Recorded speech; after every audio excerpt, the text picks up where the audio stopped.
চুয়াডাঙ্গায় typhoid টিকাদান campaign উপলক্ষে সংবাদকর্মীদের typhoid টিকাদান বিষয়ক পরামর্শমূলক কর্মশালা অনুষ্ঠিত হয়েছে। বুধবার বেলা 11টায় চুয়াডাঙ্গা জেলা মডেল মসজিদ হলরুমে জেলা তথ্য অফিসের আয়োজনে এই কর্মশালা অনুষ্ঠিত হয়। চুয়াডাঙ্গা জেলা তথ্য অফিসার শিল্পী মডেল সভাপতিত্বে অনুষ্ঠিত কর্মশালায় জেলা প্রশাসক কার্যালয়ে অতিরিক্ত জেলা প্রশাসক শারমিন আক্তার প্রধান অতিথি হিসেবে বক্তব্য রাখেন।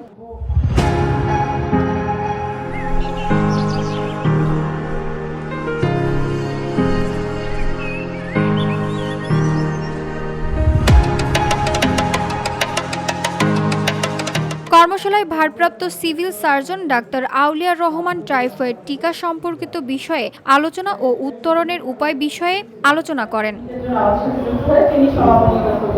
কর্মশালায় পরিবার পরিকল্পনা বিভাগের উপপরিচালক দীপক কুমার সাহা ও সমাপনী বক্তব্য রাখেন তথ্য বিভাগের পরিচালক dahlia Yasmin.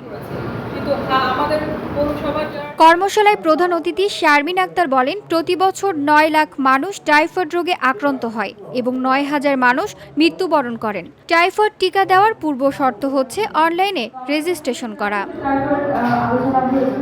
VOD Bangla news desk. আশা করছি এবং এই কয়েকদিন দিতে থাকবো ইনশাআল্লাহ।